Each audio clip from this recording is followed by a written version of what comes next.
Erik, kas mind on hästi kuulda, mul on praegu mikker mingis täitsa uues asendis, et ma ei ole kindel, kas. Minust okei, jah. Minu meelest ka väga normaalne, nii nagu tavaliselt ütleme. Hästi, siis on väga hea. Nii, aga võtame siis, räägime siis teemast.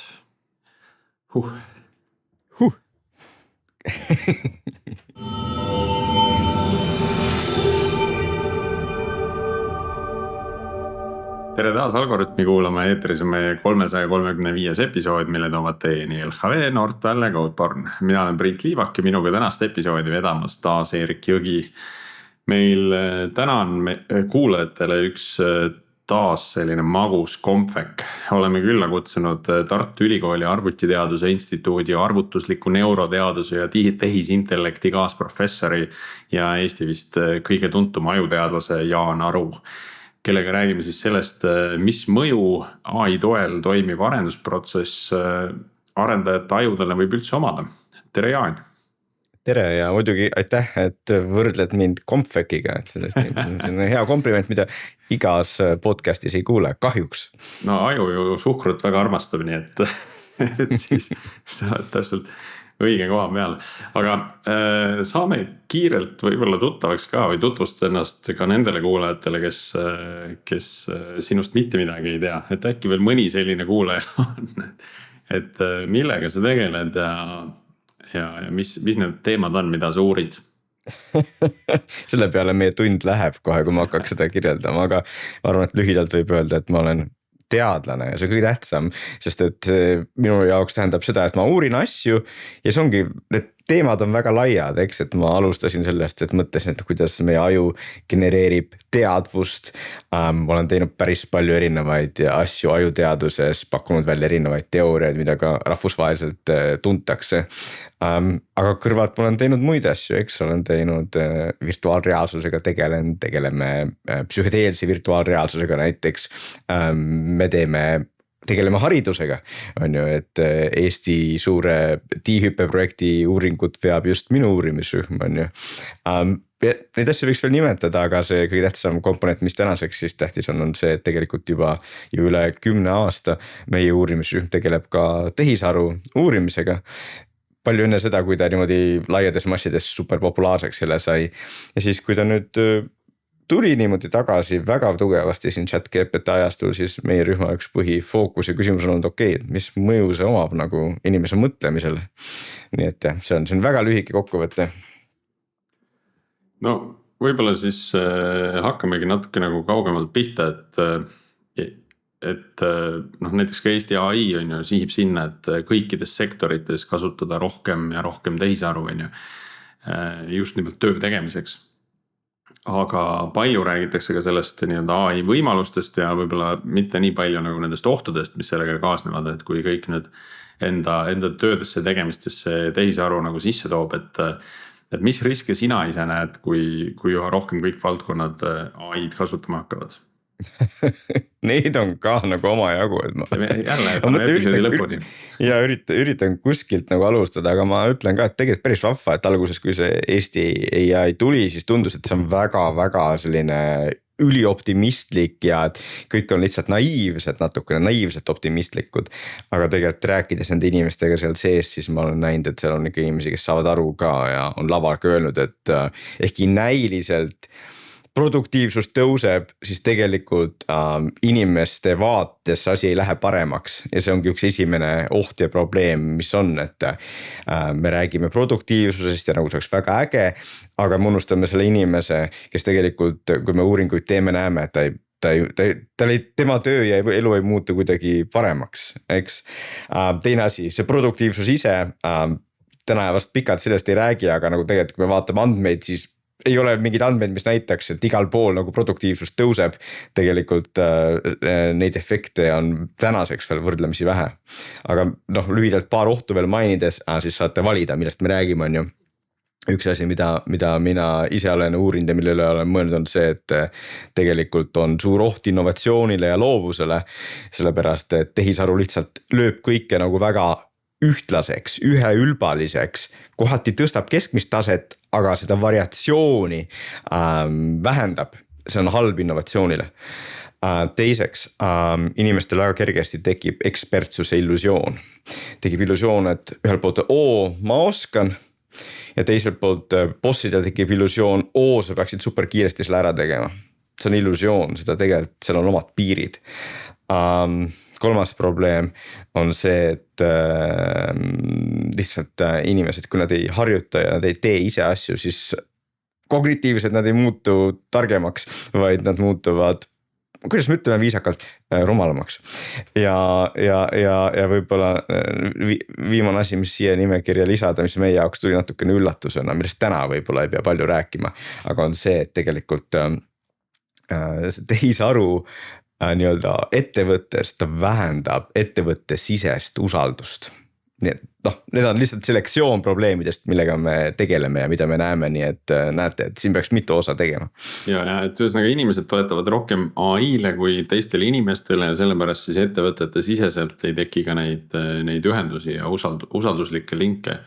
No tahtsid kohe sellest haarata, okei, see mis ütlesid, see on väga õige, aga teine asi on see, et ma ei tea, kuidas teie, kas te töötate ettevõttes, kus teil on tiim on ju, kindlasti mõned vaatajad, kuulajad teevad seda, siis kujutage ette ja võib-olla mõni teist isegi teab seda olukorda, et nüüd sa ise võib-olla vahel kasutad tehisaru on ju. Aga kui inimene kasutab, siis ta tegelikult ei taha, ja seda meie uurimist ju näitab, ta ei taha nagu öelda teistele või ta ei taha igale poole öelda, et näed, ma kasutan nüüd tehisaru. Oleme tähele pannud. Nii et ta varjab seda, ta tahaks, et see on nähtamatu ja teised arvavad, et ta on lihtsalt nagu tark on ju. Nii, aga mida see probleem tekib on nüüd see, et nüüd ta arvab, seesama inimene arvab, et teised teevad täpselt sama. Ja sel hetkel kaob usaldus selles suhtes, et nüüd sa enam ei usalda, et see Priit, et vau, see on super nupukas tüüp ja ta tegelikult ka teeb kõva tööd on ju, vaid sa mõtled, kuradi Priit, tegelikult ta laseb üle, teeb tehisaru põhjal ja nüüd kõik kiidavad teda. Mina seda tööd ei usalda, ühesõnaga seda efekti me näeme, kus inimesed nagu varjavad oma tööd, oma tehisaru kasutust ja siis eeldavad, et teised kasutavad, kuigi võib-olla see Priit ei kasutagi, eks see siis on jumalast ebaaus, aga nii on ja see tekitab sellise mitteusaldamise õhkkonna, mis võib ühe hea meeskonna jaoks olla nagu väga halb. Aga see tundub ju olevat nagu kõigest neist muredest, mis sa rääkisid, kõige lihtsamini lahendatav, lihtsalt nagu ütleme selgelt välja, et me kasutame AI-d ja kõik on nagu väga puhas ja selge, et. Ja, et see ongi nagu minu jaoks ka selline, et põhimõtteliselt ühes heas ettevõttes nagu tehtav, lahendatav, aga kaks asja siis. Esiteks, ma loodan, et see, mis ma just praegu ütlesin, et see on enamiku kuulajate ja ettevõtete jaoks uus on ju.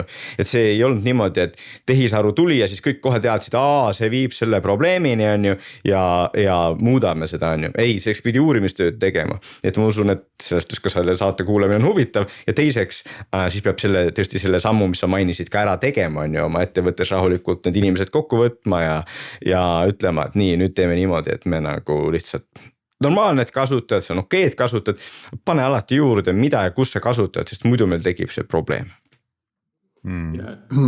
Sellest meil mõni episood tagasi oli, kui me rääkisime AI mõjust sotsiaalmeediale. Seal on täpselt sama usalduse probleem, eks ole, et ma loen, ma ise järeldan, et siin on nii palju sellist AI hõngu juures ja tegelikult see inimene võib-olla kirjutas ise selle asja.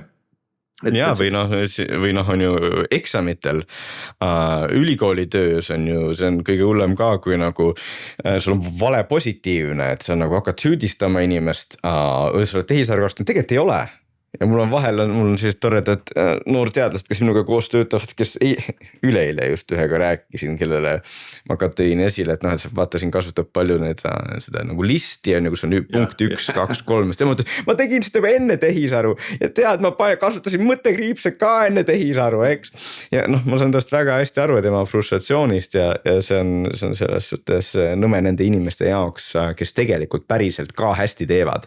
Ja et see ongi see probleem on ju mitte ainult siis sotsiaalmeedias, vaid ülikoolitöös, koolitöös, aga ka ettevõtetes, et järsku enam need inimesed, kes tegelikult ka on head, nad nagu kaotavad midagi.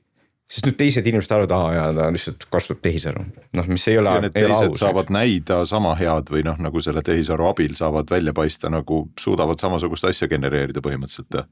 Jah, no mitte alati, mitte lõpuni, eks, aga põhimõtteliselt, et seal esiteks kaob see vahe, jah, et sa oled kujuta ette mõni tarkvaraarendaja on 15 aastat teinud super tõesti üks Eesti parimaid on ju, järsku nüüd teised suudavad väga kiiresti järgi võtta ja siis teised, keegi enam ei saa aru isegi, ta tegelikult ka on parem nagu, et see on väga frustreeriv, mitte ainult tarkvaraarendajale, vaid kirjanikule, teadlasele, igale ühele, kes nagu noh, et sa tegelikult tunned võib-olla, et sa nagu oma ajus oled parem, aga nüüd keegi ei saa enam aru, sest et kõik on täis seda tehisaru värki. Aga võtame seda näidet edasi natuke, et noh, nagu keegi on väga kõva ekspert, jääme siis tarkvaraarendusse ja teised nüüd suudavad tegelikult tehisaru abiga sama hästi toota, ütleme laiemas mõttes toota, noh selles mõttes, et kas see on halb, kas see on vale, see on, ütleme, ebameeldiv sellele ühele eksperdile, kes oli seni ekspert tänu sellele, et seda tehisaru ei olnud olemas. Aga äkki lihtsalt nüüd ongi toimunud selles mõttes revolutsioon, et kõik saavad olla nagu piisavalt head eksperdid. Jaa, väga hea küsimus ja noh, mis oluline see küsimuse juures on see, et see on natuke eelduseks ka, et nagu et nad suudavad sama head olla. Ja siin, kui me hakkame mõtlema ja targad inimesed kaasa mõtlevad, siis noh, me näeme, et see on nüansi rikkam, sest noh, mida me tegelikult mõõdame, kas me mõõdame lihtsalt nagu seda tehtud koodi ja seda, et kas ta jookseb lõpus. Võib-olla siis tõesti nagu vibe kooditud asi võib olla sama hea on ju ja mõnel juhul see piisab ja sellisel juhul võib-olla tõesti see, mis sa ütled, ka kehtib, eks.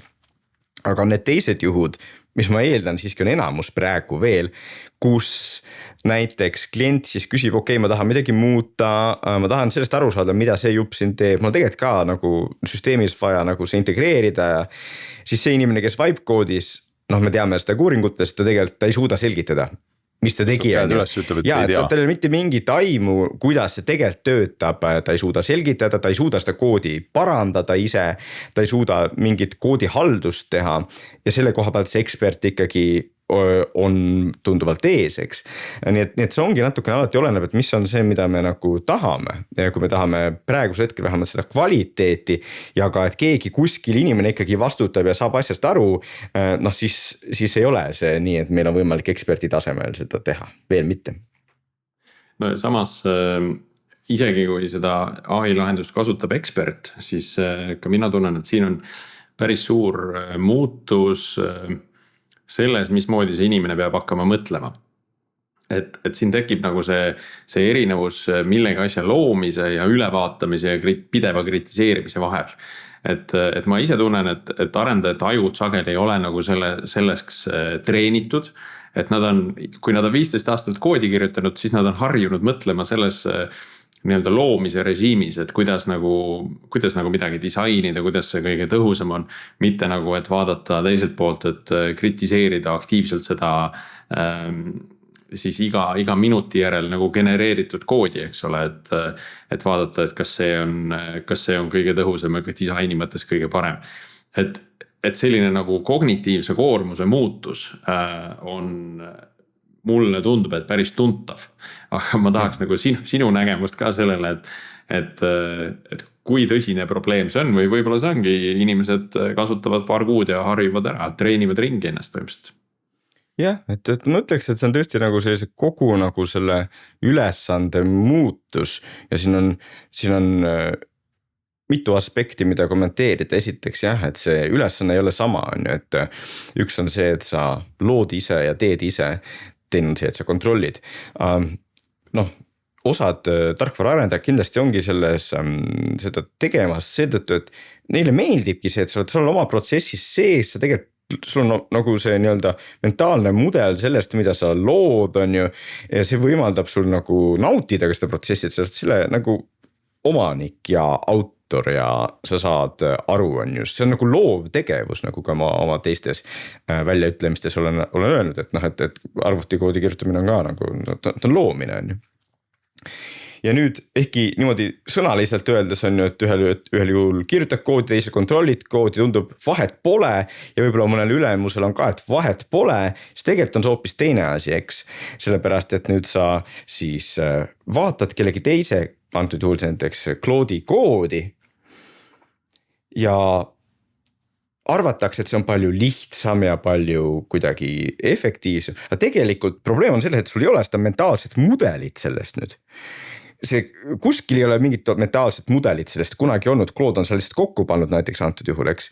Ja sa pead hakkama nagu üritama kontrollida seda asja ja mitte ainult tarkvaraarendajad, vaid ka teised inimesed, kes sellist tööd teevad, nad tunnevad frustratsiooni, et see ei ole see, mida nad tahavad teha, see ei ole see, mida nad lootsid teha ja see on nõme. Ma toon näite, kus ma just olin, et ma olin siin Euroopa kohtu juures ja rääkisin tõlkijatega. Tõlkijatel on sama asi, et nad nagu ütlevad, ühte tsiteerides ütles, et kui ma tulin siia, siis mulle tundus, et me töötame Gucci tehases, aga nüüd me oleme nagu H&M, eks.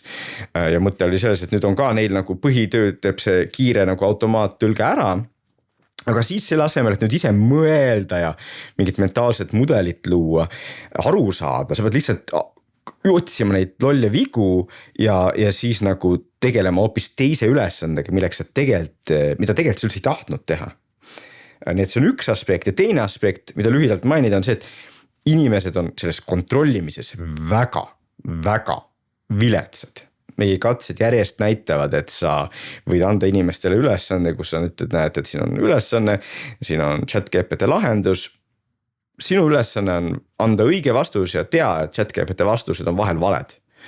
Ja siis ikkagi me leiame neid ülesanded, kus on täiesti rumal vastus, aga ikkagi nagu 70% inimestest nõustuvad selle vastusega, sest me oleme lihtsalt väga viletsad kontrollijad ja hea töö ükskõik mis alal tuleb siis ja ainult siis, kui me tegelikult suudame selle asja nagu läbi mõelda, selle mentaalse mudeli teha ja tehisaru nüüd, jah, et ei ole mitte lihtsalt, et tuli ja võimendab meie tööd, vaid ta ka nagu pidurdab või kuidas tükeldab seda mentaalset mudelit, sul ei olegi nagu tihti võimalik seda luua, sest sult oodatakse palju lühema ajaga rohkem ja sa pead neid vigu kontrollima, nii et sul tegelikult sellist täit arusaama asjast ei tekigi, nii et see arusaama vähenemine on probleem, mitte ainult tarkvaraarenduses, aga kõikjal ja see on väga suur probleem.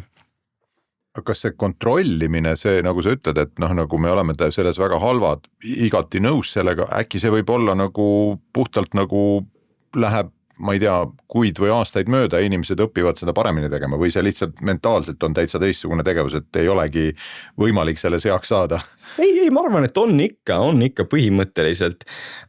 Näiteks saakski on ju, et juba koolis me õpime nagu kontrollima asju paremini, ülikoolis on eraldi kursused nagu tehisaru koodi kontrollimine ja on ju, ma natukene teen nalja siin ka, aga me peaksime ka seda nagu silmas pidama siis, et see on nagu, et inimeste tööd mitte ei läinud nüüd paremaks, vaid läksid viletsamaks, et selle asemel, et olla loov inimene, kes nagu saab korralikku palka sellest, et ta mõtleb asju välja, üldse kontrollid mingi tehisaru koodi. Aga jah, et põhimõtteliselt kõiki asju on mingil määral võimalik õppida ja see on okei, see käib asja juurde, lihtsalt me peame olema nagu teadlikud sellest, et jah, et see ei ole nii, et tehisaru teeb alati asju lihtsamaks ja elu paremaks. Ja suur erinevus on ka selline nagu inimeste enda nagu rahulolu tööga, eks, et erinevus, kas sa oled midagi päriselt loonud või sa oled midagi tellinud AI käest justkui.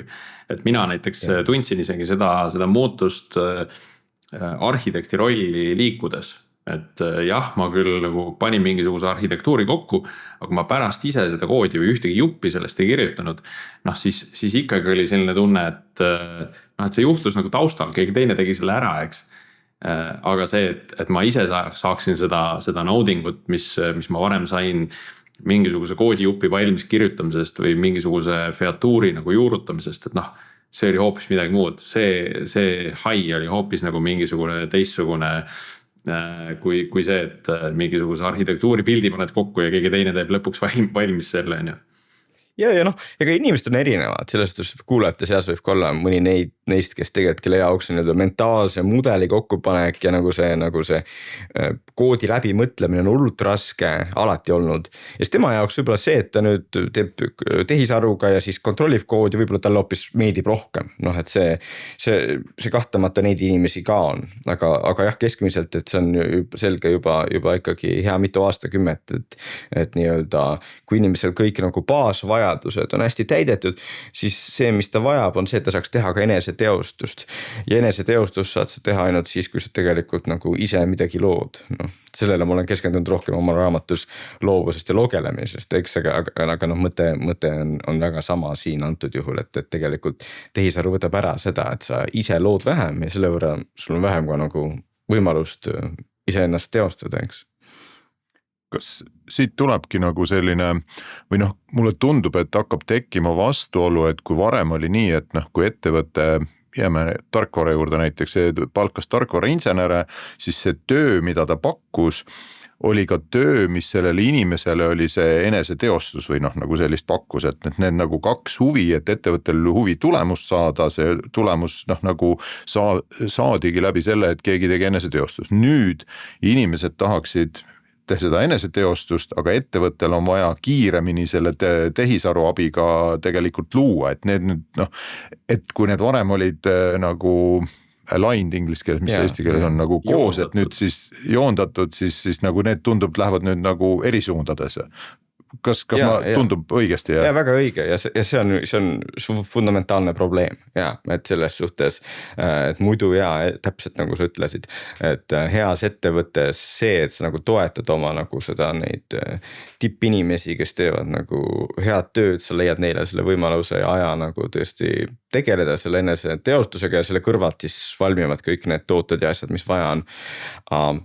See oli selles suhtes nagu noh, võime kutsuda kuldajastu ja mis nüüd tänu tehisarule hakkab tõesti lõppema täpselt seetõttu, mis sa ütlesid, et nüüd usun, et on palju häid ettevõtteid Eestis, kus on nagu tahetakse tegelikult on ju seda, et sul ikkagi see ettevõtte ja inimese huvid oleks joondatud, aga kui sa kogu pressib peale see aeg ja tehisaru tõesti ta suudab mingeid asju palju kiiremini teha, siis tahes tahtmata nagu paljudes ettevõtetes need asjad enam ei ole joondatud ja see läheb siis sinna tõesti, et inimesed on vähem rõõmsad ja lõppkokkuvõttes ma arvan, vähemalt praegusel hetkel võime öelda, et võib-olla lühiaegselt see ettevõte võidab, aga tegelikult pikas perspektiivis, paari kuu perspektiivis, aasta perspektiivis tegelikult võib kaotada. Kui just tehisaru ei tee veel ühte suurt hüpet, eks seda me kunagi ei tea, aga lihtsalt kui me praegu vaatame, mis toimub, siis nagu öeldud, et need võidud produktiivsusest ei ole nii suured, aga kui sul läheb, siis kõige paremad arendajad lähevad ära, sest nad lihtsalt nagu see ei ole enam see, mida nad tahavad teha, see ei ole see, mis neid tõmbab, mis tegelikult see ettevõte kaotab palju. Ja ometi see nagu vahepeal oli see, mida need inimesed tahavad teha. Ma meenutan just mingisuguseid algusaegu, kui see AI arendusse tuli, siis üritati aru saada, kui palju see tegelikult nagu inimeste efektiivsust ja tõhusust nagu siis suurendab. Ja mida mina nagu nägin just Nortali sees oli ka see, et inimesed ütlesid, et nad ei tahaks enam tagasi minna. Nad ei tahaks enam ilma AI-t arendada, need, kes AI juba nagu endale pardale võtsid. Ja see oli siis sellise koodi assistendi periood veel, eks ole, selline co-piloti periood, mitte nagu selline agentse arendamise periood. Ja huvitav oli see, et sellel hetkel ei olnud veel võimalik tõestada, et see AI nagu nende enda tööd nagu tõhusamaks ka teeb. Lihtsalt neil endal oli selline subjektiivne tunne, et see töö läks tõhusamaks ja et oli nagu parem teha tööd. Mis ühes tarkvaraarenduse ettevõttes on samamoodi väga suur väärtus, kui sinu spetsialistide rahulolu tõuseb. Aga et see lihtsalt see töö läks natuke teistsuguseks, seal oli mingisugune selline uudsuse moment kindlasti sees, mis seda nagu ülespoole lükkas ja seda rahulolu tõstis, et nad uued tööriistad, põnevad kõik, et kas sealt tuleb õige vastus või ei tule, nagu selline lotomäng oli iga prompt on ju. Aga nüüd me oleme nagu kuskile täiesti nagu sügavamale sinna jänesurgu jõudnud, kus tõesti nagu see naudingu periood on nagu päris mitmete jaoks nagu hakanud mööda minema, sest see muutus on nagu veel suurem ja üha süvenevam. jah, et täpselt, et seda võibki vaadata niimoodi ja ma tõesti soovitaksin vaadata, et nagu tehnoloogia üldjuhul on nagu alati igas valdkonnas nagu inimese elu paremaks teinud ja nagu meie elu, meie nupukus on kogu aeg tõusnud. Ma alati ütlen, et vaatame viimase 200 aasta jooksul seda, kui palju osa maailmast on nagu õppinud lugema ja kirjutama. 2 aastat tagasi siin Eestis või ka mujal maailmas oli väga väike protsent. Nüüd on väga väike protsent, kes ei oska seda. Osati tänu tehnoloogiale, eks. Ja noh, aga see ei tähenda, et tehnoloogia alati on hea ja mida rohkem me seda võtame, seda parem on. Nii et sinu seda head näidet kasutades ka, et muidugi mingid toe asjad nagu juba GitHub ise on ju. Ja ma arvan siis nagu sa ütled, need esimesed võimekused nagu tegelikult mingeid asju, mingeid igavaid asju nagu autocomplete ida. Super head asjad on ju. Aga jällegi see ei tähenda, et automaatselt nagu mida rohkem me tehnoloogiat lisame, siis läheb paremaks. Vaid võibki olla, et see on see mingi sweet spot või nagu ma enne pool kogemata ütles, on ju see nii-öelda kuldajastu on ju. Et see läheb mööda, sest et nüüd on sul liiga palju seda kõike integreeritud, inimesed ei ole enam nii rõõmsad. Nii et jah, et antud juhul see oleks muidugi väga kurb, et see nii-öelda kuldajast oli siis mis mõnes ettevõttes võib-olla paar kuud ja mõnel pool võib-olla aasta või midagi on ju. Aga ta, ma arvan, et seda 2 mõtet, et esiteks et alati see nii-öelda tehnoloogiline progress ei võrdu sellega, et inimestel läheb kõik paremaks ja teiseks nagu, et heal juhul siis nagu iga ettevõte ja ka iga arendaja ise nagu leiab selle nagu sweet spoti natuke nende jaoks, et mis tal kõige optimaalsem on. Aga et just ettevõte peaks lubama ka seda, et kui mõni arendatud, ma ei taha seda täisvarianti kasutada sellest ükskõik Claude'ist või mõnest muust tehisaru variandist, vaid ma nagu kasutan vahepeal, aga ma tahan ikkagi nagu ise ka teha, et see peaks olema vähemalt tänasel päeval ikkagi veel nagu lubatud ja isegi nagu soositud. Lubatud kindlasti jah, aga ma just mõtlen, et kas sinu tunnetus on see, et kuidagi see võimalus nagu selles mõttes, et see tehisaru ei paku neile ettevõtetele nii palju võimalust, et tegelikult need, kes tahavad seda käsitsi teha, seda eneseteostust, nii-öelda jäävad sellisteks niši tegijateks, et lihtsalt selle põhitöö teevad teised selle AI abiga ära, kas siis adapteeruvad või ei ole nii rõõmsad oma töö juures, aga et need, kes tahavad sinna loomise protsessi sisse minna, et nad jäävadki nii nagu praegu on, mingid käsitööd tehakse, ma ei tea, mingites muudes tehnoloogia valdkondades on käsitöö asjad, aga et need ei ole need, mis on mainstream. Ja, aga see on ikkagi relevantne, Erik, vaata, mulle tuleb meelde kohe Discordis alles hiljuti oli, keegi kommenteeris, et kui ta nüüd pidi päriselt ise koodi ülevaatust tegema. Ja siis ta tundis, et ta on minetanud selle oskuse, sest ta on, ma ei tea, viimased pool aastat nagu puhtalt AI-ga teinud. Lõpuks ta pöördus ikkagi AI poole, et seda koodi ülevaatust nagu aidata teha, et see on nagu mingisugune abitus on tekkinud juba nagu õpitud abitus nagu sellest, et see AI asi on olemas, et kui need Claude'ide ja OpenAI asjad nagu üks päev maha kukuvad, et siis kõik laiutavad käsi, ütlevad vaba päev, et neid meeme ka juba tuleb. Et mingis mõttes need inimesed, kes sellesse teemasse, kes ikkagi käsitsi teevad, et need endiselt nagu treenivad enda aju nagu selles suunas, selles loomise suunas. Et mina näen seda nii. Jah, väga õige need mõlemad kommentaarid, et ma usun, et see tõesti siin ei pea olema eriline geenius, et seda ennustust teha, et enamik koodi Eestis ja mujal kirjutatakse tehisaru poolt edaspidi. Aga teisalt Priidu kommentaar on väga õige, et praegusel juhul ikkagi tänasel päeval ma ütleks, et igas ettevõttes peaks olema vähemalt paar inimest ja suuremas ettevõttes rohkem, kes ise kirjutavad. Sest just, et kui nüüd on mingi jama, klient küsib midagi ja keegi ei saa enam aru nagu, et mis seal siis valesti on või mida teisiti teha, siis meil on vaja seda inimest, kes tegelikult suudab ka mõelda ja seda nagu aru saada. Ja siin on võib-olla see tähtis tulla tagasi selle asja juurde, et see koodi kontrollimine. See ei ole sama ülesanne, mis tegelikult ise nagu koodist aru saamine. Et sa võid midagi nagu kontrollida mingite reeglite põhjal ja nii, aga see ei tähenda, et sa aru saad ja siis ongi, et kui ühel hetkel sa ise ei suuda kontrollida nagu selles näiteska on ju, siis lõpuks ei saa ettevõte ei saa hakkama selle ülesandega lihtsalt, eks. Et praegusel, tänasel päeval ma kindlasti, kui meid kuulavad nagu tarkvaraarendajad, siis ma soovitaksin ikkagi nii-öelda seda oma lihast nagu vahepeal vähemalt treenida. Võib-olla täitsa praegu mõtlen välja, et nagu ettevõtetes võiks ka olla nagu ikkagi, et on üks päev nädalas vähemalt, kus inimesed kirjutavad nagu ise koodi. AI vaba päev. Ja et võib-olla me naerame selle peale, võib-olla see tundub isegi tagurlik, aga tegelikult muidu me jalutame sinna positsiooni, kus me ei suuda enam nagu koodi kirjutada ja kontrollida.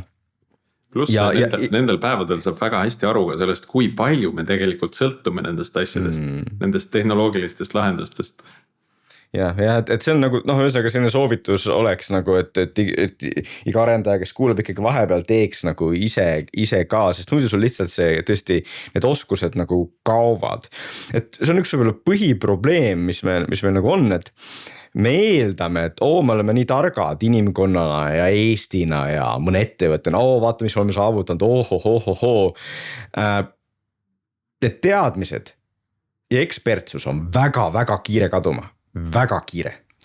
Kui enam keegi ei suuda seda teha ja siis järsku on ju leiamegi, et keegi ei suuda seda kliendi asja korda teha, siis sa kaotad selle kliendi ja siis see on allakäik, eks. Ja praegusel hetkel nagu, ma arvan, et eestlane on piisavalt tark, et ta ei pane nii-öelda kõiki mune ühte korvi, aga et oleks väga rumal nagu ja kõik oma asjad panna tehisaru peale, sest et seal võib olla mitmeid probleeme. Jällegi, olen mitu korda rääkinud on ju, et keegi klient küsib küsimuse, mis on keerukam tavalisest näiteks, aga teine asi, mida siin ka mainisite juba, et on ju tehisarusüsteemid ühel hetkel on maas või siis nagu lihtsalt nad ühel hetkel tõstavad kogu selle compute'i hinda nagu 100-kordseks näiteks, et see ei ole täiesti ebarealistlik asi on ju.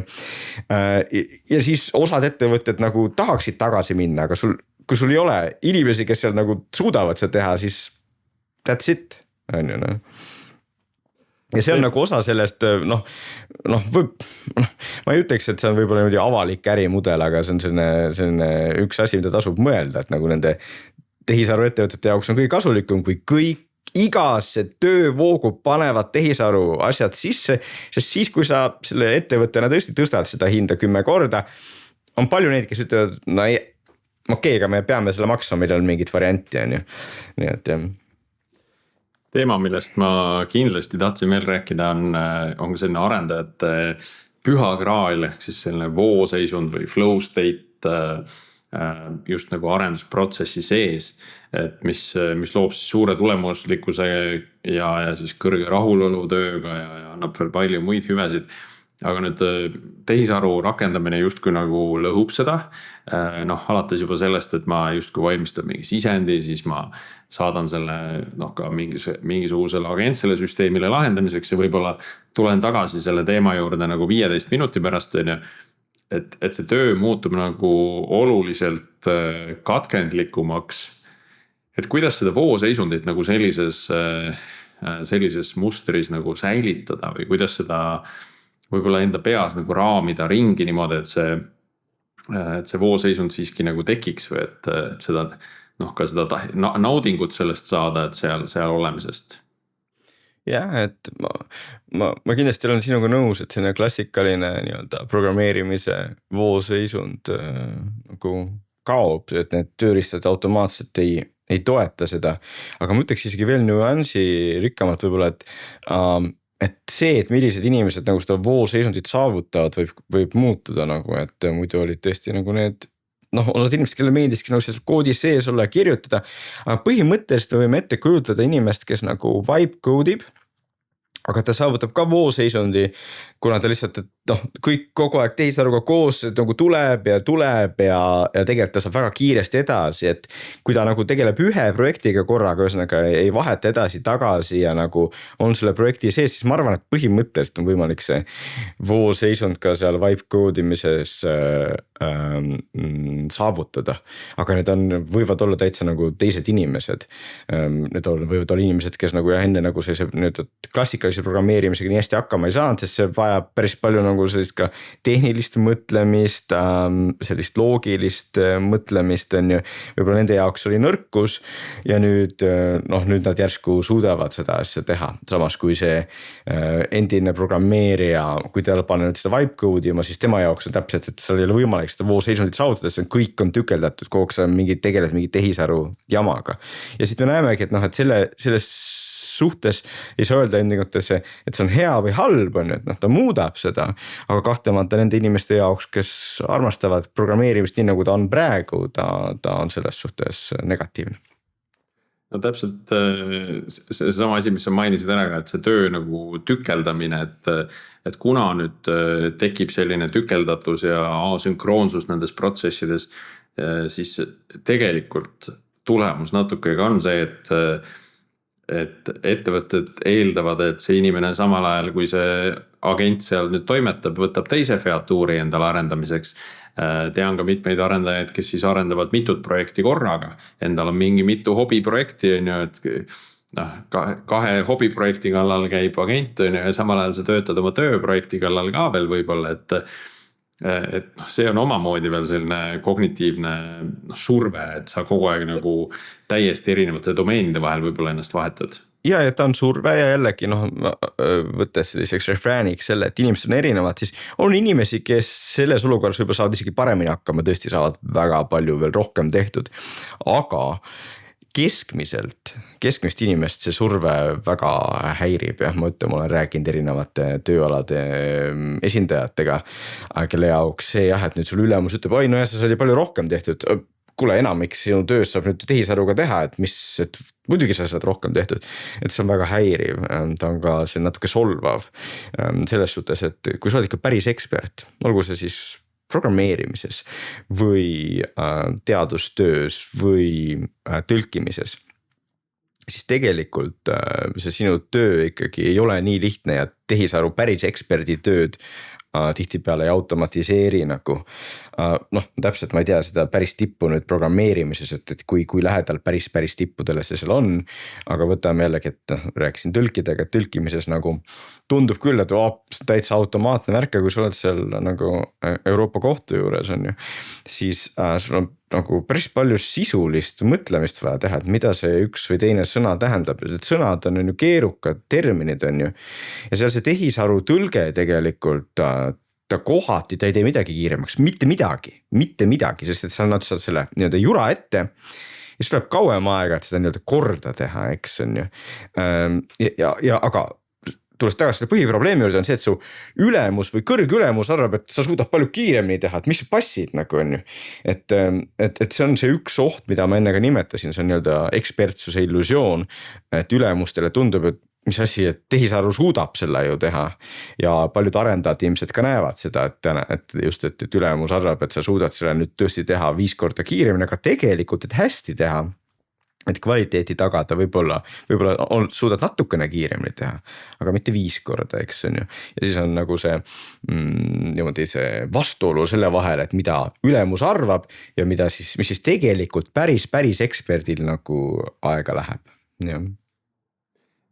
Kuidas seda illusiooni murda siis, et paned ülemuse sama tööd tegema ja võtad endale selja taha, et teeme nüüd koos, vaatame, kuidas see asi päriselt käib, et see on nagu teadmiste jagamine nagu me. Ja väga hea näide selles suhtes, et tõesti, et see on üks asi, mida soovitada, et tõesti nagu viisakalt muidugi, aga ülemusele tõesti nagu see tõstatada ja öelda, et palun proovi rahulikult seda ja siis esile tuua ka neid vigu, mis see siis näiteks see agent seal teeb, eks, et see on see probleem, et muidugi ülemused enamasti on proovinud midagi, aga kuna nad tegelikult ei ole selles asjas enam eksperti, näiteks koodi kirjutamisele, siis nad vaatavad, kõik tuleb valmis, okei, see töötab ka, aga nad ei saa aru, et see tegelikult nagu mingid asjad ei tööta, mingid asjad on ohtlikud, vead on ju mingisugused sellised asjad, aga siis tulebki neid asju nagu rahulikult näidata ja selgitada alati, et nagu see eksperdi töö, see võtabki ikkagi tänasel päeval endiselt aega, eks, ja ma arvan, et inimesed nagu kõik, kes kuulavad, peaksid aru saama sellest, et nagu, et see, kui ülemus ütleb, et tee 5 korda kiiremini, sina proovid 5 korda kiiremini teha ja ei tule välja, siis see ei tähenda mitte, et sina oled nagu vilets, vaid et noh, tegelikult see nii-öelda ekspert olemine nagu ongi keerukas ja võtabki rohkem ressurssi ja aega, kui meie ülemused seda arvavad. Nii et oleks tore, kui meil oleks see kõik nagu jällegi joondatud. Aga kas see võib olla ka nii, et seesama ekspert olemine, et see transformeerub, et sa oled tulevikus ekspert selle tehisaru juhtimisel? Et seda, et sa suunad teda niimoodi nagu õigete sammudega, et ta teeb nagu, et mingid asju ta teeb kiiremini, noh nii nagu on võetud kasutusele tööriistad muudes valdkondades, et noh, selles mõttes see, mis ennem pidi käsitsi kirjutama kõik need sõnad sinna koodi ritta, siis nüüd masin teeb selle ära, aga sina nagu suunad teda nagu täpselt, et see ekspertsus nagu muutub. Ja absoluutselt, et noh, sest me oleme ju täna natukene mõnes mõttes rääkinud ka on ju, et kindlasti see, mis on need nii-öelda vajalikud tööülesanded ja milles inimene üldse ekspert peab olema, kindlasti see muutub. Aga me võiks jällegi tagasi tulla selle juurde, et noh, et kas see muutus on hea. Täna me siin ju ei aruta ainult seda, et kas see on ettevõtetele efektiivne, vaid ka seda, et kas see on inimestele hea on ju.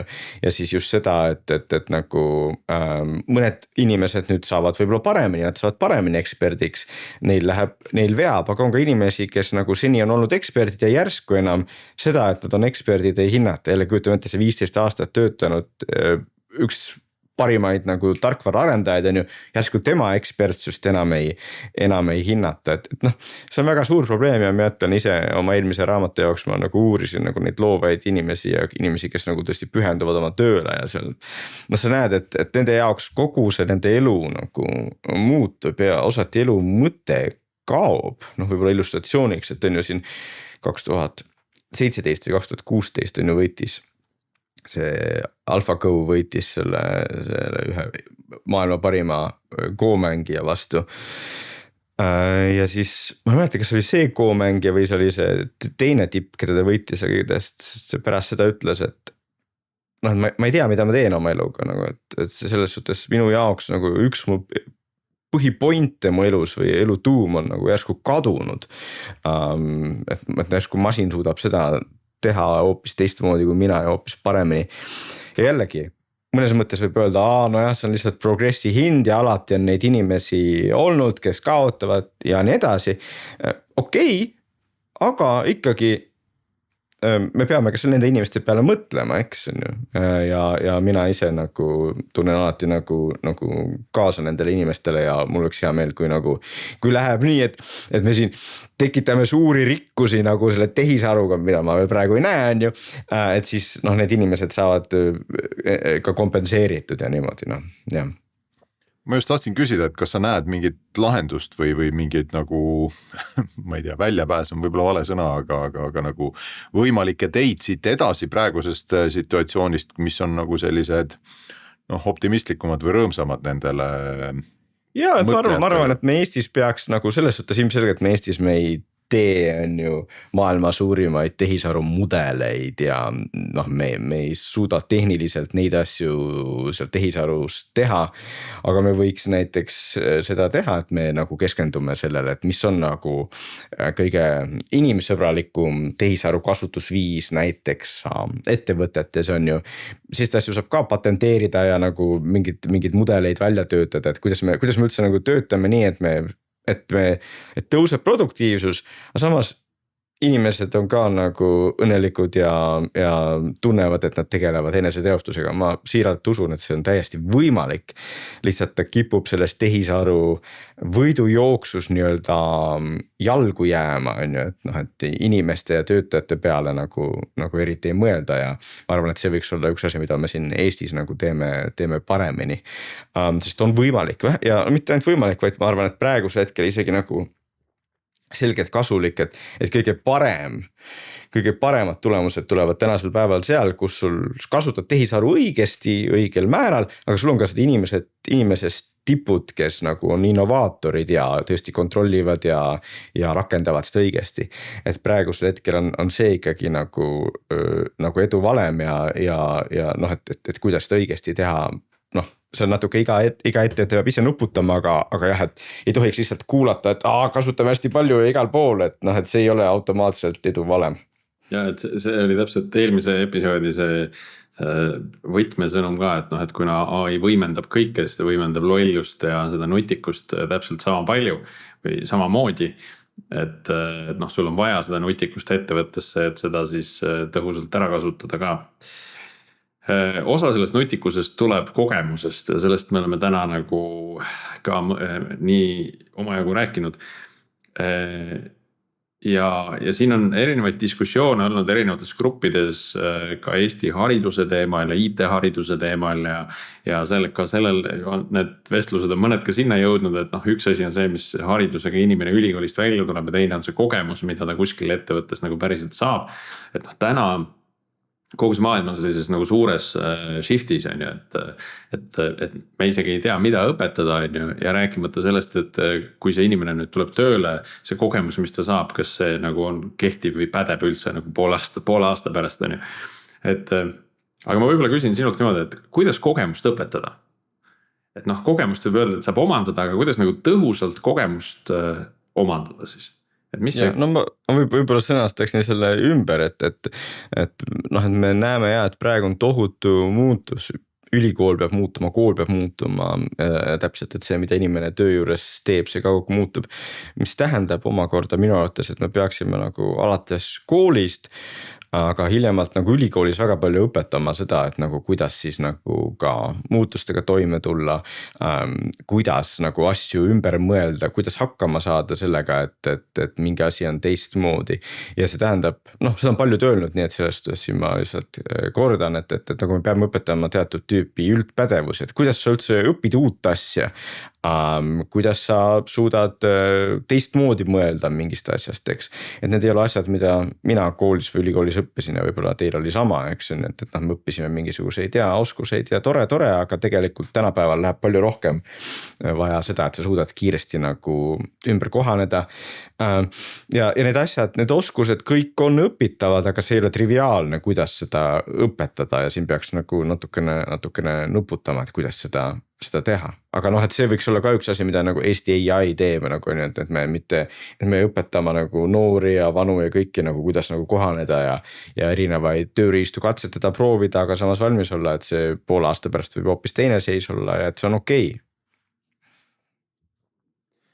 Minu jaoks nagu hästi oluline, noh, selle üks asi, kuidas nagu kogemus kipub kasvama, on see, kui sa oled teiste kogenud inimestega koos ja teed ühiselt keerulisi asju sellise nagu läbi jälgimise, aga noh, see on jällegi, ma eeldan üsna nagu individuaalne, et kuidas. Ei no kõige sellest, see on selge, kui me vaatame ükskõik, kui vaatame teadusajalugu või innovatsiooni ajalugu, siis kõik ägedad asjad sünnivad siis, kui inimesed, targad inimesed nagu koos teevad asju ja sul on võimalik kiiresti õppida. Sul on võimalik, kuna on erinevad ajud, sul on võimalik nagu erinevaid vigu märgata ja teha. Et see koostöö ja nagu koos asjade lahendamine, see on see, mis me inimkonna on nii kaugele viinud.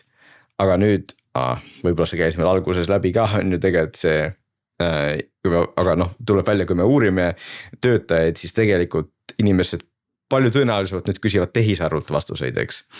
Mis tähendab, et see võimalus, et sa nagu üldse teise nagu kolleegiga suhtled ja on võib-olla mingi ägeda lahenduse peal tuleb, et see on palju väiksem, sest nüüd sa nagu, noh, see on piinlik küsida teiselt inimeselt, aga sa küsid tehisarvult.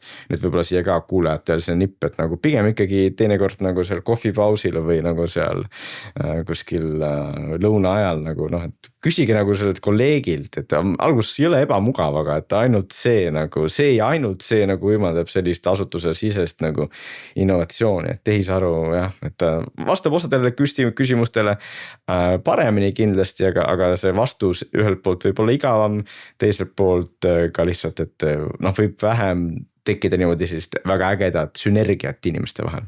rääkige inimestega, mitte masinatega. jah, ja see on ka üks nagu selline pigem siis tuleviku oskus ka, et nagu selles suhtes lähemate aastate jooksul me ikkagi selliseid luust ja lihast nagu roboteid veel ei näe kuskil, on ju.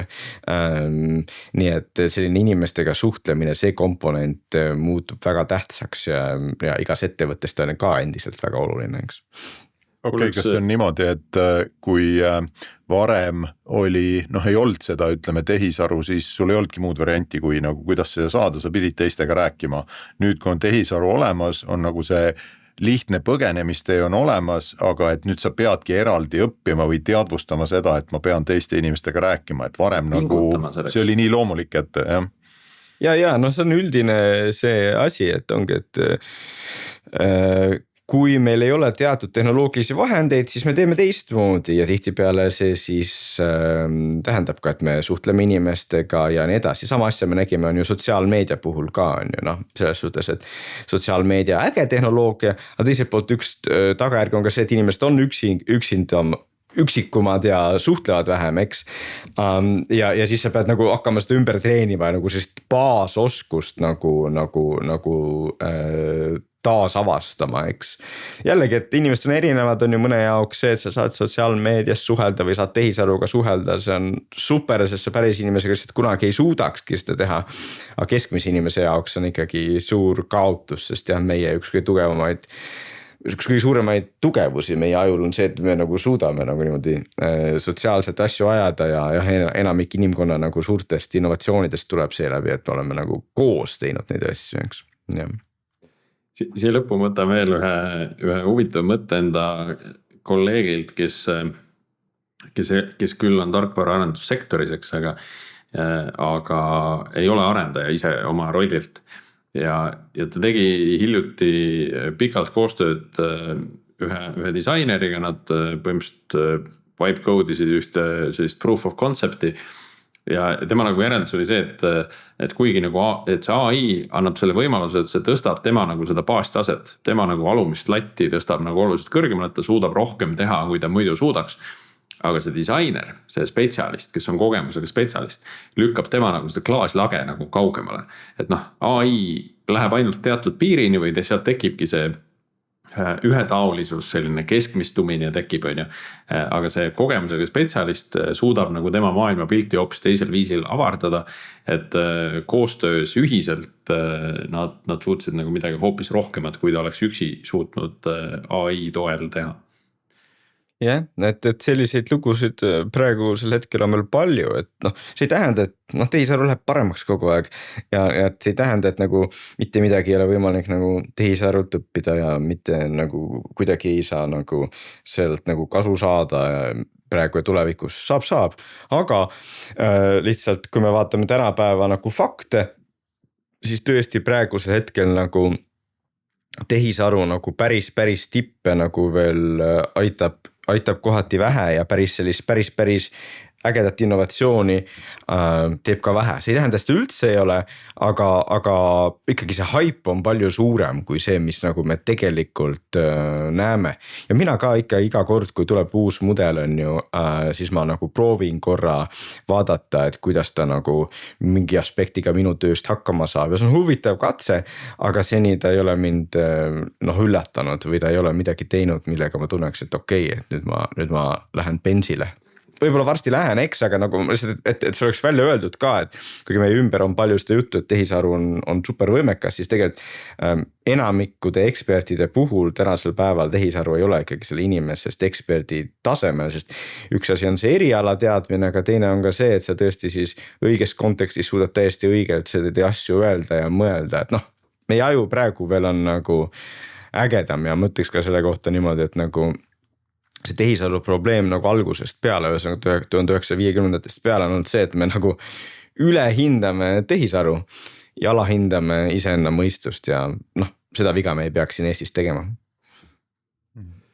ma selle innovatsiooni kohalt küsiks veel või arutleks natukene, et mida mulle endale tundub, et täpselt mida see just progejatele on toonud, et varem oli see, et igaüks, kes murdis pead mingi probleemiga, siis nagu kes olid veidi kõvemad, iga natukese aja tagant avastasid, et see on, mul on veel parem lahendus, seal leiutasid mingi oma raamistiku, oma mingi keele, mingi progemiskeele, mida iganes, et nagu neid tuli ikka kogu aeg, sest see oli see, et oli ka natuke huumori poole pealt oli see, et not invented here, et nagu, et kui kellelgi oli mingi probleem ja see ei olnud nagu mu enda lahendus ei olnud seal, et siis nagu tegid ise midagi, aga nüüd see Claude võtab selle nagu täiesti ära, sest Claude vahet ei ole, et kui mingi keelt ongi natuke ebamugavam kasutada või mingit raamistikku, siis nagu see probleem ei tule kuidagi päevavalgele, sest nagu Claude lahendab selle ära.